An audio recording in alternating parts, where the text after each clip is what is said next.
abalungi be basinga obungi ababi.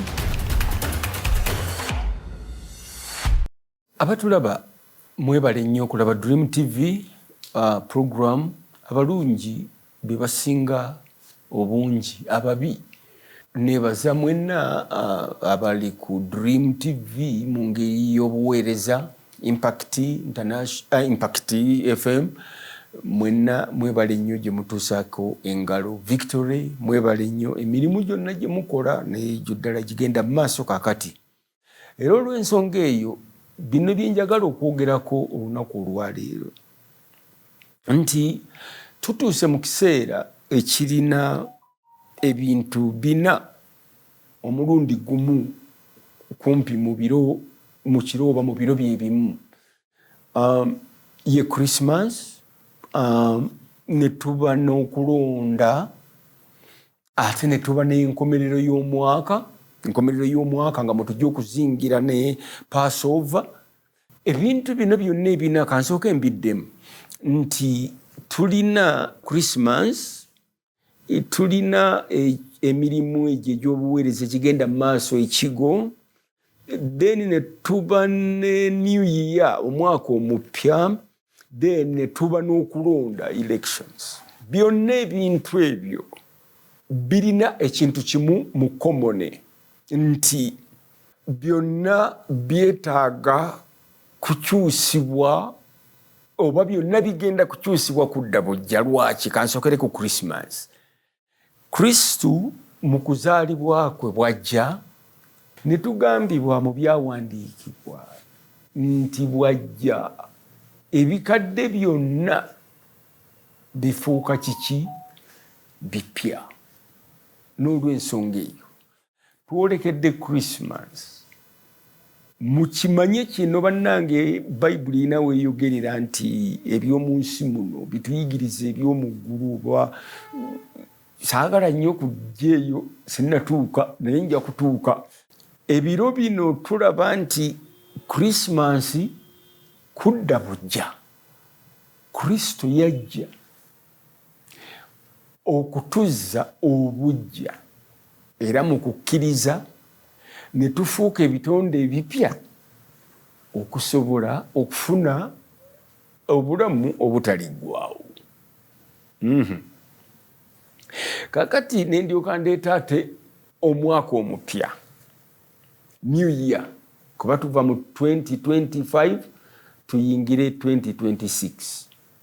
Omwaka omupya gutwala ewiiki oba emyezi 12 oba weeks ndowooza 5 oba mu something ne guggwako, era abantu bajjaguza kubanga baba bamanyi nti omwaka omukadde gugenze. Kati mu mupya bagenda okukoleramu ebintu kiki? Ebipya. Era omwaka bwe guggwako abantu abamu bawandiika n'ebintu bye baagala okukola mu mwaka oguddako oba oguba guyingiddewo. Owulidde, simanyi baziyita years resolutions na biki ebyo. Then ne tuleeta ekintu kino ekyokulonda gavumenti okukyusibwa nga tuyita mu kalulu oba obutakyusibwa. Naye n'okukyusibwa okwo democracy ekigireetera okuba nti erina ebitundu ebyo bye tuyita term limits. Kwe kwagala buli kaseera okubaawo okuzzibwa obujja kw'abantu abali wansi wa democracy eyo.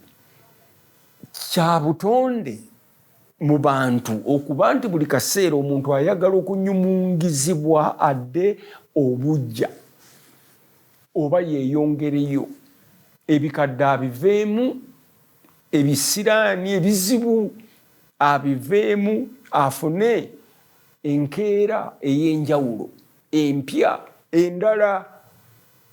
Kyekiseera kye tuwolekedde kirimu ebyo ebintu bina. Lwaki mbiise bina? Kubanga nkugambye muli mu Christmas, then ate tuleete n'ekigo, kubanga waliwo vision eyo ya victory.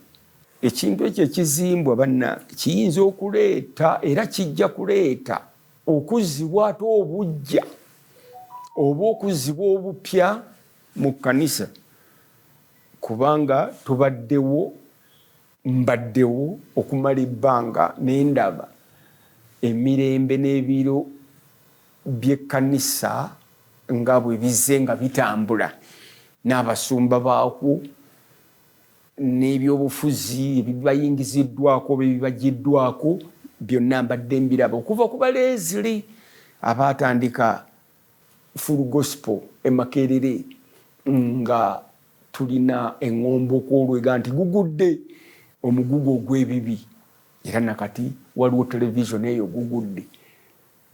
Bwe kiva eyo aba erimu nabo ne batandika ba Dazweit, bwe kiva eyo abalala ne batandika Yebowa najja, ne tugenda mu Bakayiwa, tugenze mu Bakibuuka, tugenze mu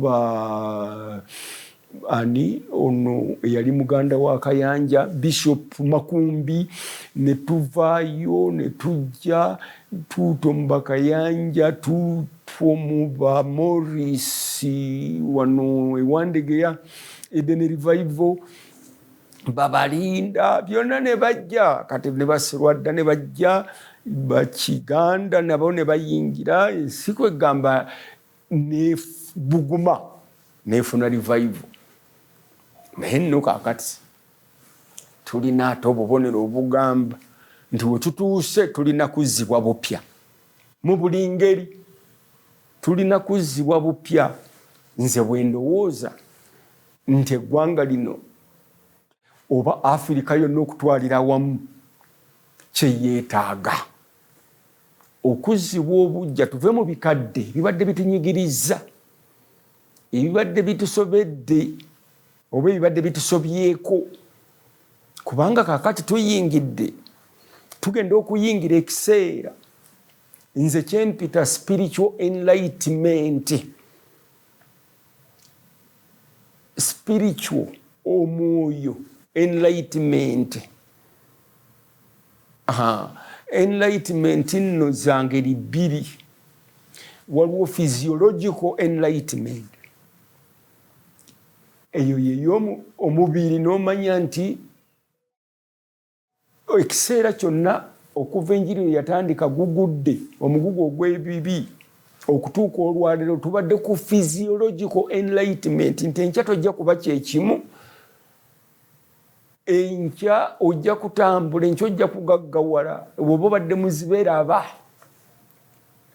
Olidde ebikolwa ebyo byonna ebyamagero ebyo ku mubiri gwaffe bituleetera okubikkulirwa oba okumanya oba okwolesebwa kw'omwoyo ogusobola okuwonya omuntu nga tuyise mu Kristo,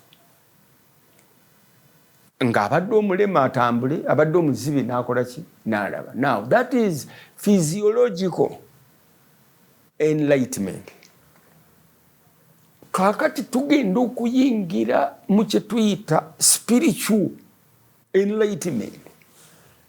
Luli tebadde spiritual enlightenment, ebadde physiological. Enkya toli kyekimu, ekyamagero kyo kiikyo.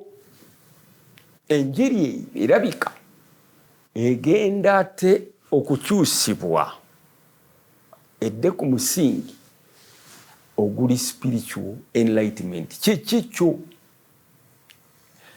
spiritual enlightenment kirala nnyo okuva ku physiological. Omuntu oyinza okulokoka naye ng'olokosezza bintu bya mubiri byokka. Nja kuba bulungi, nja gaggawala, nja kufuna ekyamagero, nja kufuna omukyala, nja kufuna sente, ebyo bwe bityo. Naye physical enlightenment kiba kivudde munda muli muggwe, n'omanya ne weemanya n'ozuuka eri Katonda eyakutonda, n'omanya nti kino Katonda kyanjagaliza nkole oba si kyo n'omanya n'ebirala obunafu bwo nti kino kye kinnemesezza okukola Katonda kyakola ki kyayagala nkole oba ekyantondebwa okukolwa. Eyo spiritual enlightenment kati abange njagala okubabuulira wano yeddako kintu kigenda kubanga kiva munda. Kati bwe kintu kino bw'oba oyagala okitegeera obulungi kitegeraganye ku byobufuzi bye tulina nti emitawaana gye tulina mu byobufuzi gisinga tegiri enlightened spiritually, nti tekiva munda nti omuntu bw'obanga oli enlightened spiritually weenenya nawekka nga tewali aggambi, weekubagiza wekka n'oga nti kyo kyenkola kiki si kituufu, tewali ateekwa kukugamba. Kati abafuzi baffe bwe baba nga ddala bali spiritually enlightened bandibadde bamanya nti bannanga awo tetwandikoze eki, tetwandisuseewo oba tetwandikikoze ekyo. Spiritual enlightenment abafuzi baffe tebagirina. Tetulina kwekubagiza kuli oba kwekuba mu tooki eri ey'omunda gye nakozesera ekyokulabirako ekya pelikani ne ŋŋamba nti pelikani yo efa yeeruma bweti mu kifuba ng'abaana baayo tebalina kyakulya, yo neefa naye abaana baayo ne babeerawo. Eyo enlightenment nti omuntu ayagala okukulembera ali ready okukyuka okukyusa awamu kabe kasinga n'okufa abo bayagadde okukulembera basobole okufuna emirembe egyo gye baagala oba naye kennyini gy'aba abaagaliza. Kale nno twegendereze nnyo mu kiseera kino nti tulabe nti Christmas ejja tutunuulire okuzaalibwa kwa Yesu Kristo kudda bupya, kudda bujja, ajja amalewo endagaano enkadde, atuwe empya, ajjewo ekibi kiri ekyetteeka, tube n'ekisa kye mwe tusobola okulokokera oba okuyita okufuna obulamu obutaliggwaawo. Kaakati eyo ye Christmas, kudda bujja si kulya mmere bannange. Naye bugenda mu kyalo kati abantu batandise dda n'okugenda mu byalo balinnya amatakisi mbu ku Christmas sente ziyinza okuba ennyingi zijja kweyongera ezitambuza abantu oba transport. Yes, kituufu. Naye ekyo lwakuba nti abantu bakikungiriza nti Christmas kulya, kusanyuka, kucakala. Yes, kusanyuka kuba Yesu yajja. Naye ate nga ekikulu ekisinga kudda bujja. Bw'oba obadde na mululu guleke, bw'oba obadde na bwenzi buleke, odde bupya. Bw'oba obadde mu bibireke, odde bupya kubanga naye akoze eki azze. Ensi ekyuse, ekipya kizze ye Kristo. Then tugenze ekigo, waliwo ekipya although kiri physical, naye nze nina essuubi ddene nnyo mu kintu ekyo. Abaganda bagamba nti akugoba yakuwa kkubo, nti wuuyo aserengeta awo n'omanya nti sikyaserengese kankwatewa kankwate ebbali. So waaliwo awo ekyaliwo, ate kaakati ekiriwo kino kigenda okukyusa ebintu bingi nnyo nnyo nga tuva mu bintu ebikadde tuva e Namboole tudde mu kipya, nga tuva mu bikadde tudde mu bipya. Omwaka ogwo kigo Christmas twagala tubigatte tufune okuzzibwa obupya okwetaagisa eggwanga lino, si lyokka ne Afirika yonna. Awulidde kiddamu kiggumiza liga nti omwaka omupya wiiki emyezi 12 tugikubye wali. Ensi eno eri mu myaka 2025 olw'okubanga Kristo yazaalibwa emyaka 2025 egiyise. Ensi we yakyukiza okubala tuve muki mu before Christ tudde mu after Christ, BC ne AD. Before Christ ne ano dominate ekigambo kya Latin ekyo sikimanyi bulungi. Pastor Serada jatuyambe ana domino simanyi biki. Myaka 2025 ensi kwetambulira, kitegeeza ensi etambulira ku Kristo. Kubanga tetwandibadde mu mwaka gwa 2025 singa tetubala kuva ku kuzaalibwa kwa Kristo. Ensonga lwaki tuli mu 2025 lwakubanga Kristo yazaalibwa emyaka 2025 egiyise n'aleeta ekipya. Nakakati Christmas ejja emyezi 12 tugikubye olukumu mutwe tugamba nti abange era kale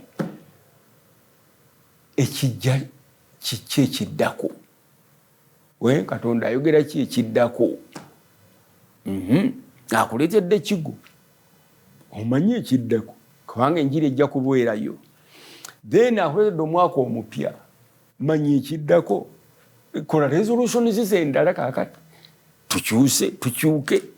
Then okulonda, ani gwogenda okulonda? Okulonda nako kuleeta ekipya. Tuve mu bikadde eby'abazungu, eby'aba dictator, colonialist, simanyi biki, neocolonialism, ebyo byonna tubiveemu. Nulidde tudde mu kintu ekipya. Bannange, eggwanga, ensi etuuka Katonda yakiraba nti buli kaseera ensi yeetaaga renewal. Kyova olaba tulina ekiro n'emisana. Ekiro bwe twebaka ne tuwumula ate ne tuzukuka n'ekipya. Tulina ebiro, tulina ebiseera eby'enkuba, tulina eby'omusana.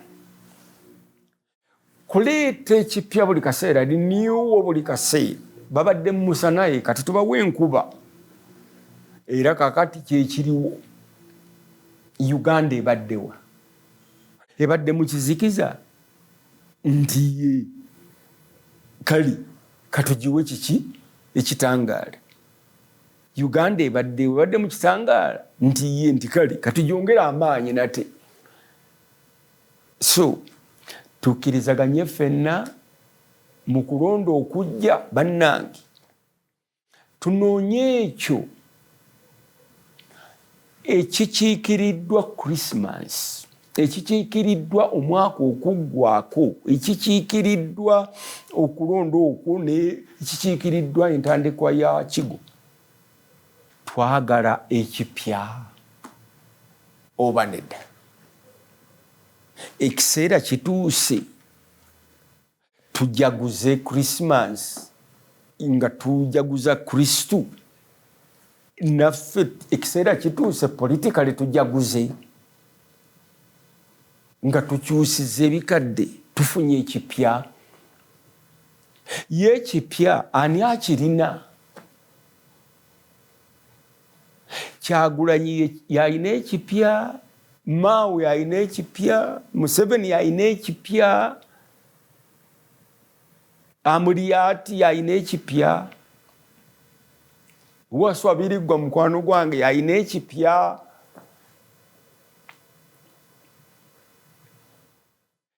Twagala endagaano enkadde ey'abazungu, ey'abadictator, ey'abamusibira mu bbwa, yonna gye bali mu Afirika ne mu nsi yonna. Kubanga lyekkubo, tetujja kuwangula Afirika tulekeraawo yokka nedda. Afirika bweggwa ate nga tweyongerayo ne Europe, paka nsi yonna lwe tuligatta ne tugamba nti abange ffenna tuli baana ba Katonda, yatutonda kuva mu nfuufu era ffenna mwe tudda. kubanga enfuufu terina kala ya muntu ku nsi kuno gyetalina. So gwe tugenda okunoonya okulunda ayina ekipya, agenda kujja akyuse embalirira y'emyaka gyaffe nga bwe twabala egya Yesu Kristo ne tugandika kati before Christ gikomye awo azaalibwa kati tutandise eddi. Kubanga naffe tuyinza okuga nti abange before enlightenment oba before independence oba before biki waaliwo bino na bino na bino na bino. Before naye after ebyo byonna ebituguddeko tunaakyusa ne tuga nti 86 abange okuva mu 86 okudda emabega yali before Uganda, okuva 26 okudda emabega before Uganda, before 26, after 26 twagala ebipya okuva mu bonna abeesimbyewo mutuwe ebipya tukyuse ku bulamu, tukyuse nga bwe twebaka ne tuwumula ekiro ne tukeera ku makya ne ideas empya. Naffe mutuwe chance tuwumudde ekimala kakati ideas empya zetwagala okukola ki okukozesa. Kale nno tusaba Katonda atuyambe tusobole okumanya ebiro bino nti kyetwetaaga kyekintu kiki ekipya. Mwebale, Mukama abawe omukisa.